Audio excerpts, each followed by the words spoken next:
όπως πάντα. Ο Θεός Χρόνος θα φάει το Δημοσθένη και άλλους ιδεολόγους της ελευθερίας και ο Φίλιππος στην Ελλάδα. Πήγαινε τώρα μέσα. Δεν μου λες. Δεν πήγαινε μέσα, έχουμε δουλειά. Ωραία δουλειά. Θα πάει φραγωθεί, θα πάει καναθό. Όχι, τώρα έχω να μιλήσω για έναν αυτοκράτορα του Βυζαντίου. Δεν μου λες. Αυτά το μυαλό σας θα βάζει. Όχι, να, οι τσέπες μου είναι γεμάτες με αποκόμματα από βιβλία. Να, αυτό εδώ είναι από την κυκλοπαίδεια. Για να δω. Όχι τίποτα άλλο για να ξέρουμε τι μας λέει. Ανδρώνικος Α. Κομίνος. Το 1183 την παρακλήση δίθεν του πλήρου και της αυλής ανακηρύχθη βασιλέας του νομίμου βασιλέως Αλεξίου. 2 μήνες βραδύτερο αναστρακάρισε τον Αλέξιο. Τώρα έτσι γρήγορα. Το Γοργόν και Χάρη. Ο λίγον αργότερο. Τη μητέρα του Αλεξίου, ύστερα τα ξαδέρφια του Αλεξίου, μετά πήγε εξοχή τους φίλους του Αλεξίου. Και ούτω παρέμεινε αποκλειστικός και μόνος κύριος της ουσίας. Να σου πω ρε ψηλά, αυτό έχει ξαναγίνει. Πού αν έχει ξαναγίνει. Δεν ξέρω μωρέ, αλλά εμένα αυτό κάτι μου θυμίζει. Πολλά λες. Και μετά τι έγινε. Ύστερα έμεινε μόνος του. Του άρεσε η μοναξιά. Κάτσε ρε, γιατί τα παραλές. Έπρεπε να ξεβγάλει τόσο κόσμο για να μείνει μόνος του. Τόσες ώρες ειρηνιές υπάρχουνε. Άλλη μοναξιά στην ερημιά, άλλη μοναξιά στην εξουσία. Δηλαδή. Αυτή είναι μια ιδιότητα μοναξιά που για να την κατανοήσεις θέλει μια πιο λεπτή σκέψη. Πήγαινε τώρα μέσα που θα τα πιάσουμε. Γιατί να μην πιάσουμε. Πουλάκι μου. Μην με λες πουλάκι. Αυτό για να το κατανοήσεις θέλει μια πιο λεπτή σκέψη. Τι θα καταλάβεις δηλαδή, να σου πω ότι αυτή η περίπτωση λειτουργεί ως ακολούθως. Εσύ παράδειγμα είσαι ανθρώπινος και στέκεις εδώ μόνος σου. Απέναντί σου είναι εκατομμύρια λαός που συγχαίρεται που σε βλέπει. Εσύ μπορείς να λες ό,τι σου καπνίσει, τα κάποιος έχει αντίρρηση, ούτε ψηλό στον κόρφο.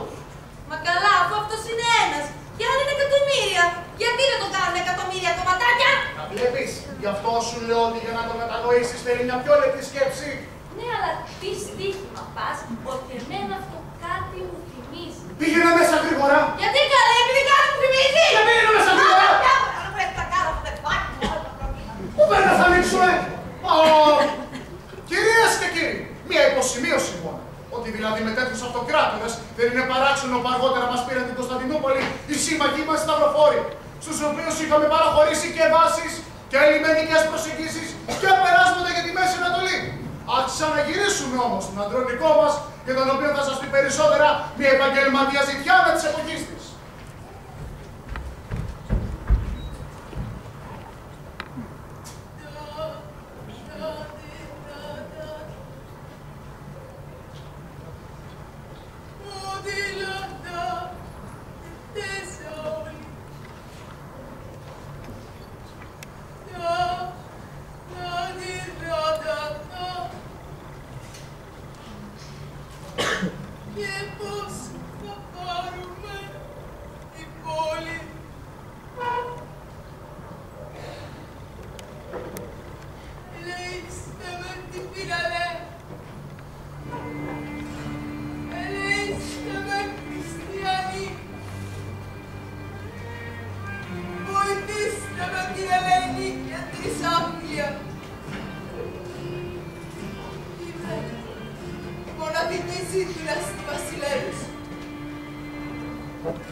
Λόγια μου προσβάλλω την αυτοκρατορία και τον αυτοκράτο.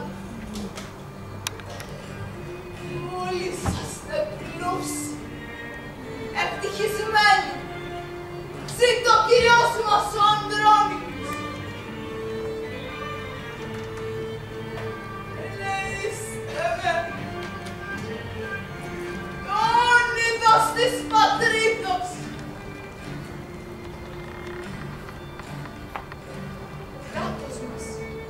Είναι το πλουσιότερο της οικουμένης. Η σύγκρινε κοσμοϊστορική. Το εμπόριο, η γεωργία, οι τέχνες, όλα αναπτύσσουν. Εγώ είμαι ανάξια να συμμεριστώ την απέραντη ευδαιμονία που μας χαρίζει ο αυτοκράτοράς μας. Ο Ανδρώνης.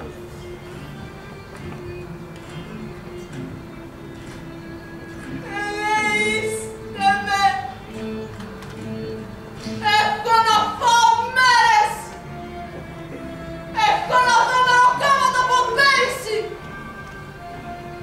Σοφικά μου πονάνε από την πείνα και τα πλευρά μου από το ξύλο! Σου με ανέχεστε χριστιανοί να σας ρεζιλεύω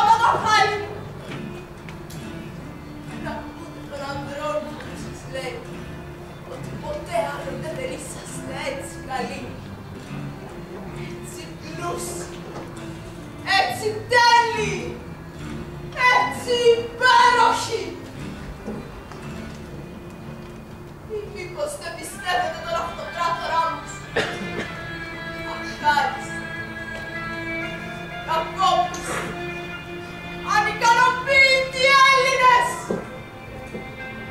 Πότε άλλοτε είχατε τόσα καλά? Μην πείτε πλήσμονες πως ήταν η αυτοκρατορία μας πριν έρθει ο Ανδρώνικος. Είχαμε γίνει σόδομα και γόμορα. Ο Θεός μας είχε ξεχάσει. Η γη δεν έβγαζε ούτε χαμομήλι. Η θάλασσα δεν έκοψε. Ο αέρας είχε γίνει άφθονος. Έβρεχε διαρκώς. Οι πολίτες, άνεργοι όλοι και ρεβεσκέτες, σηκώτανε στα καμπυλιά και κάνανε σχέδια πως να καταστρέψουνε το κράτος.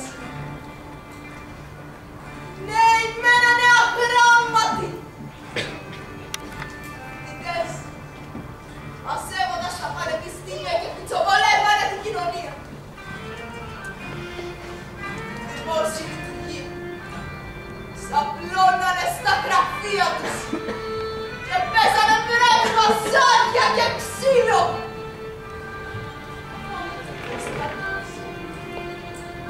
Αυτός την είχε αράξει στους στρατώνες. Κλείνε τα σύνορα και δεν έκαμε τίποτε άλλο. Σπίτι ο Ανδρώνικος. Δεν είχαμε ούτε νερό, ούτε δρόμους, ούτε λιακάδες, ούτε μαρσέλινο, ούτε σχολείο, ούτε λιμάνι, ούτε γεφύρια, ούτε σημαίες, ούτε τίποτα. Ήρθε όμως ο Ανδρώνικος και τα φτιάξε όλα. Δημιούργησε κράτος και σας έκαμε ανθρώπους.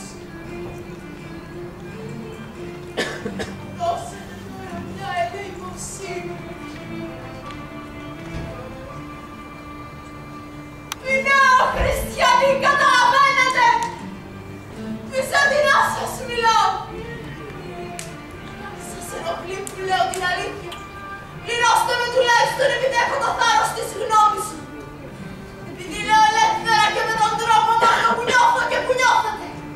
Και που έχω το λέω να εσείς το πουλώνετε. Πάλι δεν συμφωνείτε. Δηλαδή τι θέτε να λέω. Ώστε να βγάζω το ψωμί μου. Αν το δύσκολο ευάγει. Ο ανταγωνισμός είναι μεγάλος. Η αυτοκρατορία γέμισε ζητιάνους.